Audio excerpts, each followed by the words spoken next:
بسم اللہ الرحمن الرحیم۔ ایک عالم کا فرض منصبی ہے کہ وہ قرآن و سنت کی روشنی میں حق بات بیان کرے۔ افضل الجہادی من قال کلمۃ حق عند سلطان جائر، کہ افضل ترین جہاد ظالم بادشاہ کے سامنے حق بات بیان کرنا اور اس پر ڈٹ جانا۔ اسی طرح ایک عالم کا فرض منصبی یہ بھی ہے کہ وہ حق گوئی کرنے والے، حق بات بیان کرنے والوں کا ساتھ دے، ان کو اپریشیٹ کرے، ان کی حوصلہ افزائی کرے، ان کے موقف کی تائید کرے اور ان کے لیے دعائیں اور نیک تمناؤں کا اظہار کرے۔ سید مصطفیٰ کمال نے جس طرح اسمبلی کے فلور پر کھڑے ہو کر سود کی حرمت، اس کی شناعت اور قباحت کو بیان کیا، قرآن کریم کی آیات، رسول اللہ صلی اللہ علیہ وسلم کی احادیث اور لوجیکلی جو انہوں نے دلائل دیے، تو میں ان کو سلام پیش کرتا ہوں۔ ہم انڈیا سے جنگ کرنے سے ڈرتے ہیں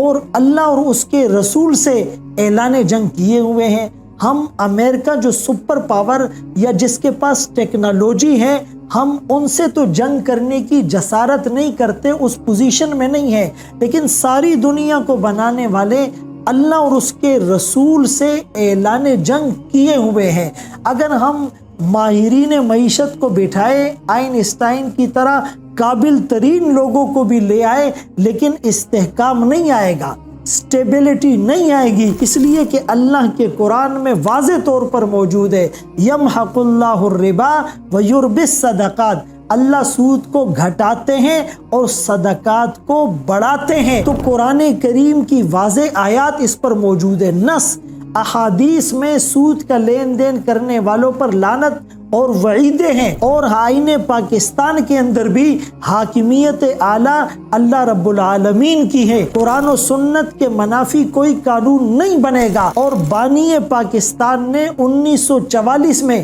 جو گاندھی کو خط لکھا تھا کہ قرآن ہمارا دستور حیات ہے، جس میں فوجداری، دیوانی، مذہبی، عسکری، تعزیری، معاشی، معاشرتی احکامات موجود ہیں، اور 1948 میں اسٹیٹ بینک کے افتتاح کے موقع پر بانی پاکستان کا بیانیہ کیا تھا کہ مغرب کے نظام معیشت نے متعدد مسائل پیدا کیے جو جنگ عظیم کا موجب بنے۔ میں اسلامی تعلیمات کے مطابق نظام معیشت کا متمنی ہوں۔ اسی طرح لیاقت علی خان مرحوم نے کیا کہا تھا کہ میں مسلمان نوجوان کی زندگی کی تعمیر اسلامی روایات اور تعلیمات کے مطابق کرنا چاہتا ہوں، اور اسلام ہمارے لیے نسخہ اکسیر ہے۔ ان تمام باتوں کو بالائے طاق رکھ کر 75 سال گزرنے کے بعد، یعنی پون صدی سے زیادہ گزرنے کے باوجود بھی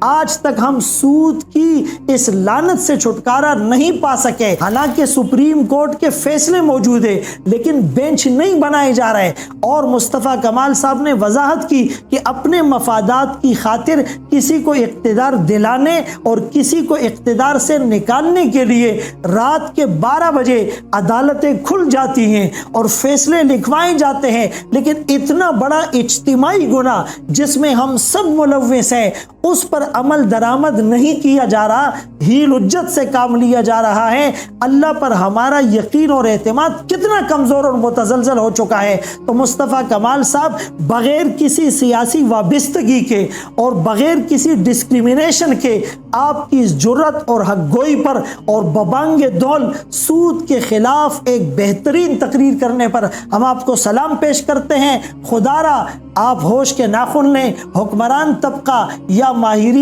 معیشت یا ہماری عوام یا مقتدر حلقے، سب سے گزارش ہے کہ جب ہم سود کی لعنت سے باز آئیں گے، اللہ اور اس کے رسول سے جو اعلان جنگ کر چکے ہیں، اس سے جب توبہ کریں گے تو ہماری معیشت اور ہمارے سارے معاملات درست ہوتے جائیں گے۔ اللہ میں عمل کی توفیق نصیب فرمائے۔